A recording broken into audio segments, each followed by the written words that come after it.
आज की इस क्लास में मैं जोगेंद्र कुमार आप सभी का स्वागत करता हूं। आज हम कक्षा 7 गणित अध्याय 6 त्रिभुज और उसके गुण की प्रश्नावली 6.4 के प्रश्नों को हल करेंगे। इससे पहले की वीडियो में हम प्रश्नावली 6.3 के सभी प्रश्नों को हल कर चुके हैं। यदि आपने वह नहीं देखी तो उसे भी जाके जरूर देख लेना। आइए देखिए प्रश्न नंबर 1। निम्न दी गई भुजाओं की मापों से क्या कोई त्रिभुज संभव है। देखिए हमने त्रिभुज के बारे में काफी चर्चा कर चुके हैं। आज हम इस वीडियो में त्रिभुज की भुजाओं के आधार पर त्रिभुज संभव है या नहीं है, यानी कि त्रिभुज की जो भुजा की माप दी गई है इन प्रश्नों में, और हमें ज्ञात करना है कि त्रिभुज संभव है, कोई त्रिभुज बन सकता है या नहीं बन सकता है।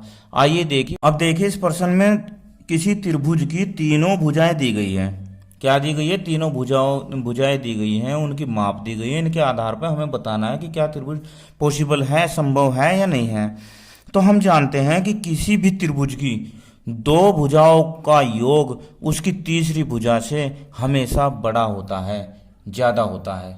ये हम जानते हैं। चाहे तो हम इसमें लिख सकते हैं। क्या लिख सकते हैं? हम जानते हैं कि किसी त्रिभुज की किन्हीं दो भुजाओं का योग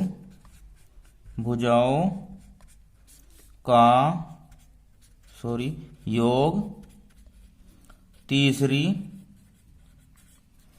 भुजा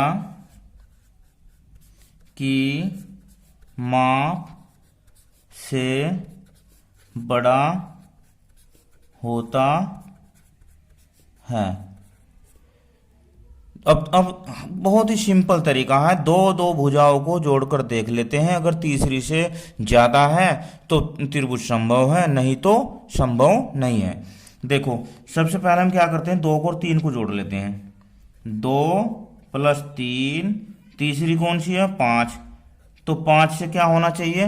बड़ा होना चाहिए। अब देखो 2 और 3 5, क्या है ये तो 5 के बराबर हो गया। तो ये बराबर हो गया नहीं, बड़ा नहीं है। ये इसके बराबर है, यानी कि 5 इससे बड़ा नहीं है। तो हम क्या लिखेंगे?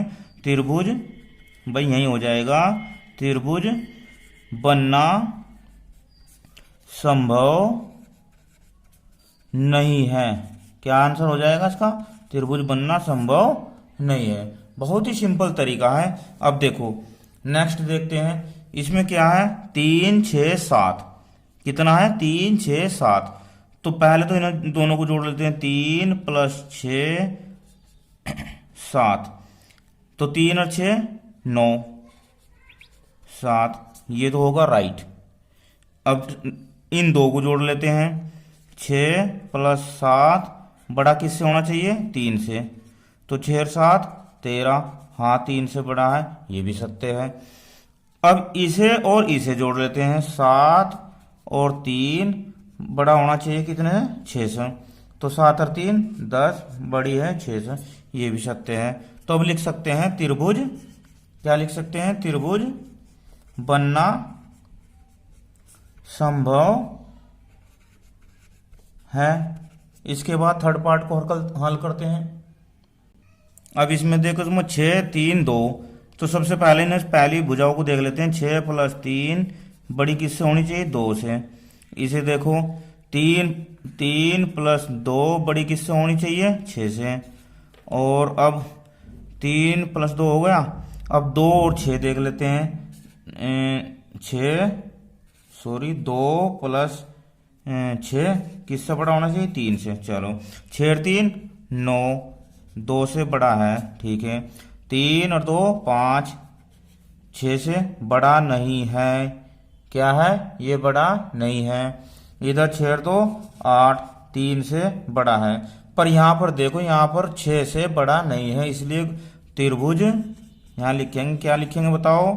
त्रिभुज बनना संभव नहीं है। क्या हो जाएगा इसका आंसर? त्रिभुज बनना संभव नहीं है। आइए प्रश्न नंबर 2 को हल करते हैं। अब ये देखिए प्रश्न नंबर 2, त्रिभुज पी क्यू आर के अभ्यंतर में कोई बिंदु ओ लीजिए, क्या यह सही है कि। तो ये जो दिए गए हैं ये हमें सत्य असत्य बताने हैं। अब देखिए सबसे पहले आप प्रश्न को समझिए। प्रश्न में दिया है अभ्यंतर। अब अभ्यंतर किसे बोलते हैं? अभ्यंतर और बहिर्भाग के बारे में हमने एक वीडियो पहले ही बना चुके हैं। अभ्यंतर बोलते हैं किसी भी आकृति के अंदर का भाग, और बहिर्भाग बोलते हैं उसके बाहर का भाग। तो अभ्यंतर मतलब अंदर वाला भाग। तो अंदर देखो इसमें ओ बिंदु ले लिया गया है ये, ठीक है। अब अगर हम इसे P को O से मिलाते हैं, ठीक है, और O से Q तक और O से ही हम R तक मिलाते हैं, तो अब आप देख रहे होंगे कि त्रिभुज 3 बन चुके हैं। त्रिभुज नंबर 1, त्रिभुज नंबर 2 और त्रिभुज नंबर 3, ठीक है। कौन कौन से त्रिभुज बन गए देखो। अब OPQ, एक तो त्रिभुज बन गया है OPQ। दूसरा त्रिभुज OQR, OQR। तीसरा OPR, तीसरा त्रिभुज बन गया OPR। और जब त्रिभुज बन गया है तो त्रिभुज की असमानता का जो गुण कहलाता है उसके गुणधर्म को ये पूरा करता होगा। तो अब हम लिखेंगे असमानता गुणधर्म के आधार पर, यहां लिखेंगे त्रिभुज की असमानता गुण धर्म के अनुसार। अब ये नियम देखिए, इस गुण धर्म के अनुसार किसी भी त्रिभुज की किन्हीं दो भुजाओं का योग उसकी तीसरी भुजा से बड़ा होता है, यानी कि उसकी तीसरी जो भुजा होती है उसकी माप से बड़ा होता है। अब देखिए हम पहले त्रिभुज में देख लेते हैं। इसमें त्रिभुज OPQ में अब OP प्लस OQ तो किससे बड़ा होगा? इसकी जो तीसरी भुजा है PQ से बड़ा होगा, इसलिए ये क्या हो गया? सत्य। क्या हो जाएगा? ये सत्य हो जाएगा। अब इसके बाद दूसरी त्रिभुज OQR में OQ प्लस OR, इसकी तीसरी भुजा कौन सी है? QR, तो QR से बड़ा होगा, ये भी सत्य हो जाएगा। इसके बाद OR यानी कि तीसरी त्रिभुज OPR में, तो OR और OP का योग जो RP जो इसकी तीसरी भुजा है इससे बड़ा होगा, तो यह भी सत्य। प्रश्न नंबर 3 में क्या कहा है? त्रिभुज ABC की माध्यिका AM है। क्या है? माध्यिका AM है। बताइए कि क्या AB plus BC plus CA बड़ा है 2AM से। संकेत भी दिया है इस प्रश्न में। त्रिभुज ABM तथा त्रिभुज AMC की भुजाओं पर विचार कीजिए। अब देखिए इसमें प्रश्न में आया है माध्यिका के बारे में हम एक वीडियो बना चुके हैं, यदि आपने वह नहीं देखी तो उसे भी जरूर देख लेना। अब देखो माध्यिका होती क्या है। माध्यिका किसी भी त्रिभुज के शीर्ष से, त्रिभुज में 3 शीर्ष होते हैं, किसी भी शीर्ष से उसके सामने की बिल्कुल बीच में खींची गई रेखा को हम माध्यिका कहते हैं। यानी कि कोई भी माध्यिका उसके सामने की भुजा को 2 बराबर भागों में विभाजित कर देती है। अब जब A से ये यहाँ पर माध्यिका आई है AM, तो ये भाग और ये भाग बराबर होंगे इस BC के। अब जब ये BC के 2 भाग हो गए तो अब आप ये देखिए कि 2 त्रिभुज भी बन गए इसमें। देखो एक तो त्रिभुज बन गया कौन सा? ABM, दूसरा त्रिभुज AMC। 2 त्रिभुज हो गए ना 2 त्रिभुज। तो अब हम इन्हें अलग अलग त्रिभुज में लेकर चलते हैं। चलो हल करते हैं इस प्रश्न को। देखिए, अब हम इसे जब हल करते हैं तो त्रिभुज ए बी एम में लेते हैं। त्रिभुज ए बी एम में क्या नियम कहता है हमारा असमानता वाला? त्रिभुज की असमानता का गुणधर्म ये कहता है कि त्रिभुज की किन्हीं दो भुजाओं का योग उसकी तीसरी भुजा की माप से बड़ा होता है। ठीक है, अब देखो ए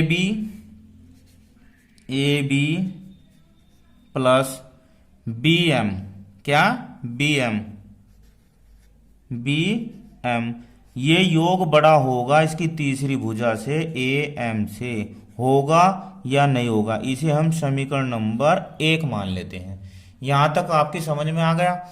इसके बाद अब त्रिभुज ए एम सी में, इसमें भी लेते हैं ए एम सी में, ए एम सी। अब इसमें देखो ए सी या सी ए कर सकते हैं, सी ए प्लस सी एम, ये योग बड़ा होगा कौन सी से? तीसरी भुजा ए एम से।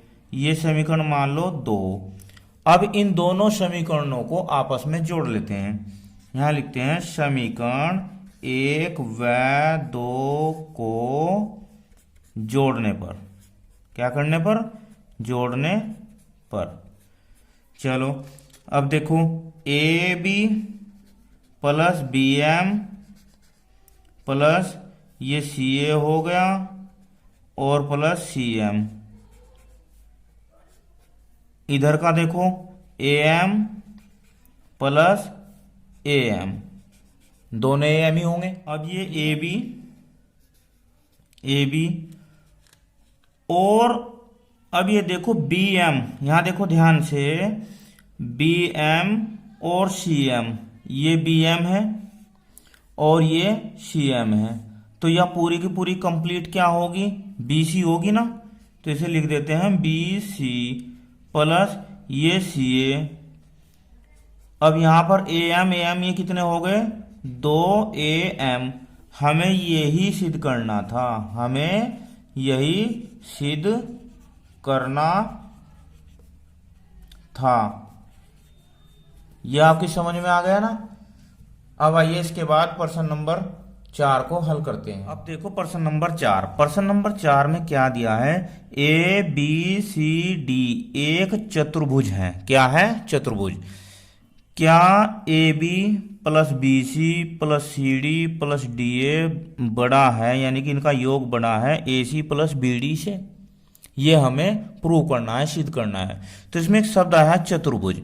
अब चतुर्भुज कहते किसे हैं? देखो 3 भुजाओं वाले को तो त्रिभुज कहते हैं और 4 भुजाओं से घिरी हुई आकृति को चतुर्भुज कहते हैं। देखिए एक चतुर्भुज है, ए बी सी डी, ये आकृति दी है। अब हमने क्या किया कि इसके विकर्णों को मिला लिया, ए को सी से मिला लिया और बी को डी से मिला लिया, यानी कि शीर्षों को आपस में मिला लिया इसके।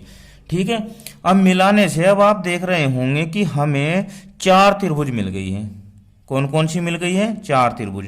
अब देखो कौन कौन सी मिली है, तो एक तो हमें मिल गई ए बी सी, यहां हल कर देते हैं इसका। त्रिभुज ए बी सी, एक तो ये त्रिभुज मिल गई, हमें मिल गई ना। इसके बाद अगर हम यहां से देखते हैं तो बी सी डी, कौन सी? बी सी डी, एक त्रिभुज ये मिल गई हमें, बी सी डी। तीसरी त्रिभुज यहां से देखो C D A, C D A, एक त्रिभुज ये मिल जाएगी, त्रिभुज सी डी ए। और एक चौथी कौन सी हो जाएगी? यहां से देखो डी ए बी, त्रिभुज डी ए बी। अब हमारे पास 4 त्रिभुज हो गई। अब इन चारों त्रिभुज में अगर हम त्रिभुज की असमानता का गुणधर्म लगाते हैं तो क्या होगा? देखो अब लिखेंगे इसमें, इन त्रिभुजों में त्रिभुज की असमानता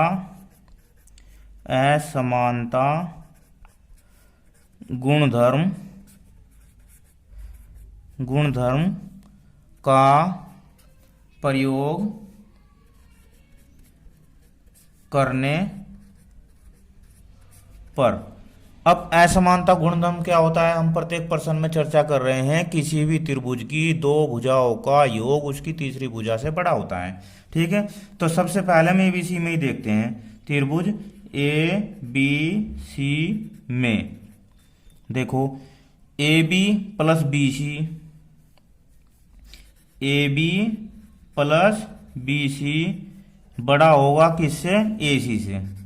ए सी से बड़ा होगा, इसे हम समीकरण नंबर 1 ले लेते हैं। ठीक है, दूसरी त्रिभुज क्या है हमारी, दूसरी त्रिभुज है B C D.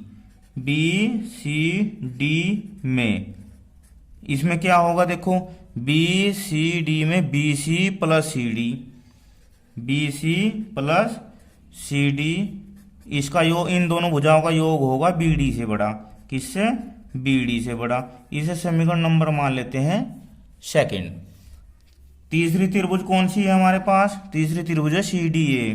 C D A में, अब सी डी ए में देखो, सी डी ए यानी कि C D plus D A, C D plus D A बड़ी भुजा, बड़ी होगा, इनका योग ज्यादा होगा कौन सी से, ए सी से।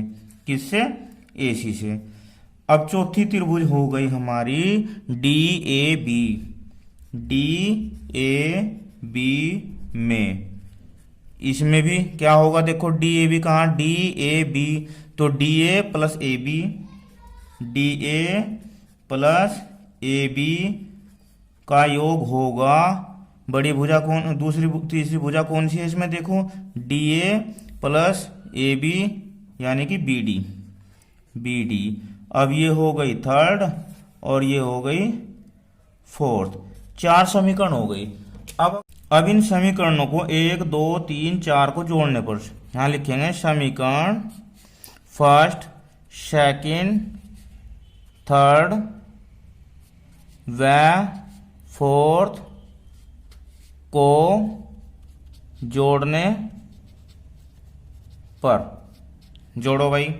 अब देखो यहां पर क्या आ गया, ए बी कितना हो गया, A B plus B C, इसमें plus B C plus C D. 3rd में देखो C D plus D A, और 4th में D A plus A B, D A plus A B, ये हो गया।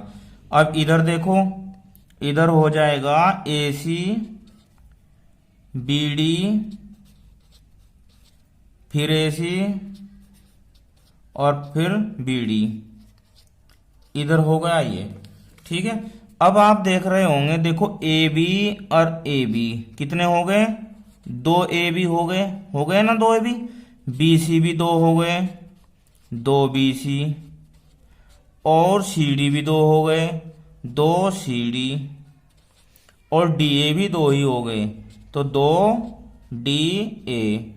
इधर ए सी भी 2 हैं, 2 ए सी प्लस बी डी भी 2 हैं, 2 बी डी।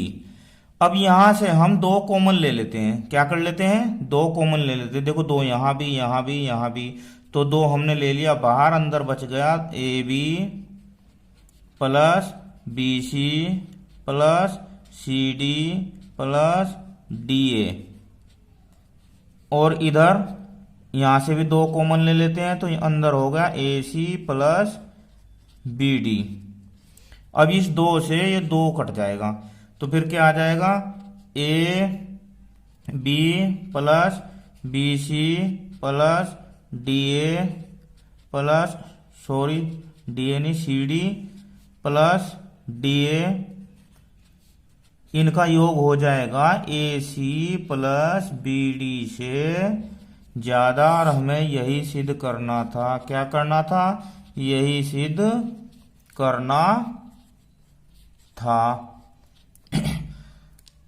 अब इसके बाद जो प्रश्न नंबर 5 है, इसके बाद जो प्रश्न नंबर 5 है उस प्रश्न में हमें ये प्रूव करना है, ये वाला यहां से लेकर यहां तक ये प्रूव करना है। इसलिए उस प्रश्न को आप इस प्रश्न के आधार पर अपने आप सोल्व करोगे। आइए इसके बाद प्रश्न नंबर 6 को हल करते हैं। प्रश्न नंबर 6, एक त्रिभुज की दो भुजाओं की माप 12 सेंटीमीटर 15 सेंटीमीटर, इसकी तीसरी भुजा की माप किन दो मापों के बीच होनी चाहिए। बहुत अच्छा प्रश्न है। देखिए उसने हमें दो भुजाओं की माप दी है 12 और 15 सेंटीमीटर। अब यहां लिखेंगे दिया है त्रिभुज की दो भुजाओं की माप 12 सेंटीमीटर तथा 15 सेंटीमीटर, ये दो माप दिए। हमें तीसरी जो भुजा की माप है वो ये बतानी है कि किन दो मापों के बीच में वह होनी चाहिए। ठीक है। अब देखो त्रिभुज की असमानता का गुणधर्म क्या कहता है। यहां लिखेंगे त्रिभुज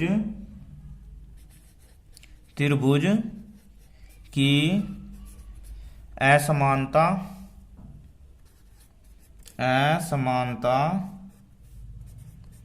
गुण धर्म के अनुसार किन्हीं दो भुजाओं का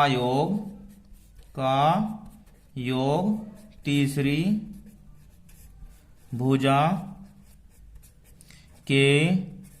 की माप से बड़ा होता है। यही है ना गुणधर्म। तो ठीक है। अब देखो दो भुजाएं दी हैं 12 सेंटीमीटर प्लस 15 सेंटीमीटर, कितना हो गया 27 सेंटीमीटर हो गया, 27 सेंटीमीटर हो गया। अब जो वो तीसरी भुजा होगी वह 27 सेंटीमीटर से कम होगी। किससे कम होगी? 27 सेंटीमीटर से कम होगी, क्योंकि दो भुजाओं का योग तीसरी से बड़ा होता है।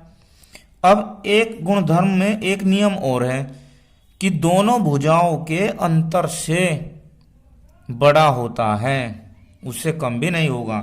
दोनों भुजाओं का अंतर, अब देखो दोनों भुजाओं का अंतर अगर हम कर लेते हैं 15 सेंटीमीटर माइनस 12 सेंटीमीटर, कितना 15 में से 12 गया 3 सेंटीमीटर, तो 3 सेंटीमीटर से छोटा भी नहीं हो सकता। यह भी त्रिभुज की असमानता के गुणधर्म के अनुसार ही है।